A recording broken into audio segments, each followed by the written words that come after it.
আসসালামু আলাইকুম। দিলশাদ ফারজানার ইউটিউব চ্যানেলে আপনাদের সবাইকে স্বাগত জানাচ্ছি। এই যে কাপড় চোপড় ধোয়ার পরে জমা হয়েছিল কতগুলো, তাই গোছাতে গোছাতে আপনাদের সামনে চলে এলাম। ক্যামেরা দেখে আমার মেয়ে সামনে সামনে চলে আসছে। আর এইদিকে দেখুন এতগুলো কাপড়, আপনাদের ভাইয়ের কাপড় আয়রন করতে চলে আসছি। এই যে কতগুলো কাপড় আয়রন করা হয়ে গেল। ঘরের এই কাপড়গুলো আমি ঘরেই আয়রন করি, দোকানে দেই না। একটা বাড়তি ঝামেলা, বাড়তি টাকা পয়সা বাইরে দিয়ে আসা। একটু সময় নিয়ে ঘরে আয়রন করে ফেললেই কিন্তু হয়ে যায়, খুব বেশি কষ্টের কিছু না। আর এদিকে আমার মেয়েকে দেখুন, কেন থ্যাংক ইউ দিচ্ছ?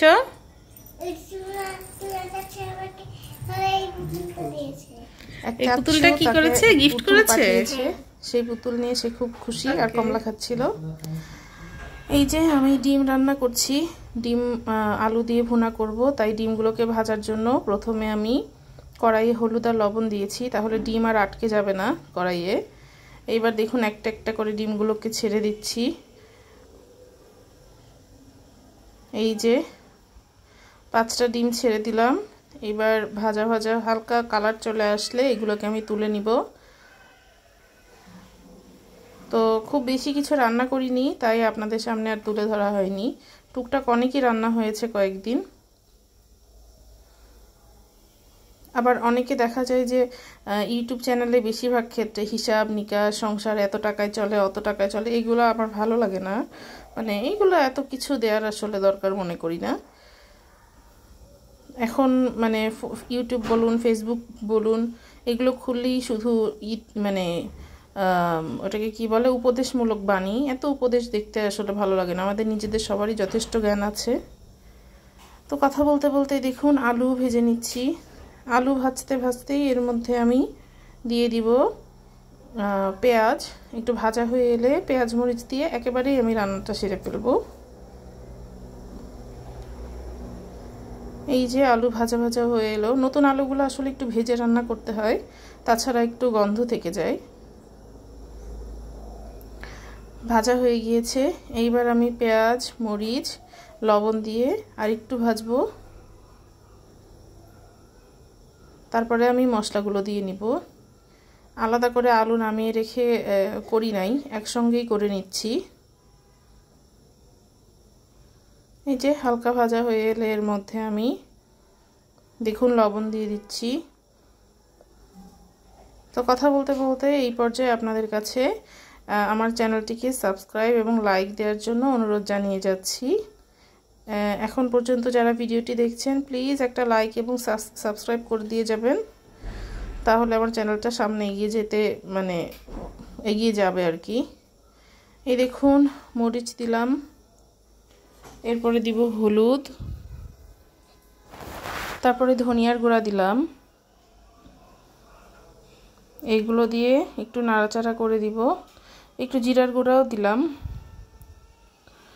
তারপরে মশলাগুলোকে এইভাবে হালকা ভেজে নিয়ে এর মধ্যে আমি একটু পানি দিয়ে দিয়েছি যেন মশলা পুড়ে না যায়। তো অল্প একটু পানি দিয়ে নাড়াচাড়া করে এর মধ্যে আমি দিব এবার আদা বাটা, আদা রসুন বাটা, যেটা আমি একসঙ্গেই বেটে রেখেছিলাম। এরপর মশলা কষে আসলে এই দেখুন ডিম দিয়ে দিচ্ছি। ডিমগুলোকে দিয়ে মানে আলু একবার অল্প পানি দিয়ে সেদ্ধ করে নিয়েছিলাম। এইবার দেখুন ডিমগুলোকে দিয়ে দিলাম। এইবার একটু পানি দিয়ে দিচ্ছি কষানোর পরে। এই তো রান্না শেষের দিকে। এইবার বলক হয়ে সেদ্ধ হয়ে গেলেই রান্না শেষ। এই যে ডিমগুলোকে নেড়ে চেড়ে দিলাম। আলু সেদ্ধ হয়ে গেলেই ডিম দিয়ে দিবেন, বা যে কোনো সবজি সেদ্ধ হয়ে গেলেই মাছ ডিম যেটাই রান্না করেন দিয়ে দিলেই রান্না হয়ে যায়। আমার রান্না শেষ একদম। এবার আমি বাজার দেখাচ্ছি। আজকে কিছু বাজার করা হয়েছিল। আসলে 2 দিন পর পরই বাজার দরকার হয় সংসারে। এখানে পালং শাক কেনা হয়েছিল, ধনিয়া পাতা, লম্বা সিম যেগুলো ভর্তা খেতে খুব মজা লাগে সেই ভর্তা খাওয়ার জন্য এনেছিলাম, মিষ্টি কুমড়া, বাঁধাকপি, ফুলকপি, পানি ফল ছিল, এখানে মূলা ছিল, আর ছিল শালগম। আরেক রকমের সিমও আনা হয়েছিল, এটা আপনাদের সামনে আনা হয়নি। এই ছিল আজকের বাজারগুলো। তো বাজার করার চেয়ে বাজার টানার ঝামেলা অনেক বেশি, টানা গোছানো এগুলো বেশ কঠিন। এরপরে এই যে মাছে চলে আসছি। চিংড়ি কিনেছিলাম ছোট, পাবদা মাছ ছিল। এই যে পাবদা মাছ কিছু কাটাও হয়ে গিয়েছে। আর এইদিকে ছিল হচ্ছে এই মিশানো ছোট মাছ ছিল, এটা ছিল বাটা মাছ।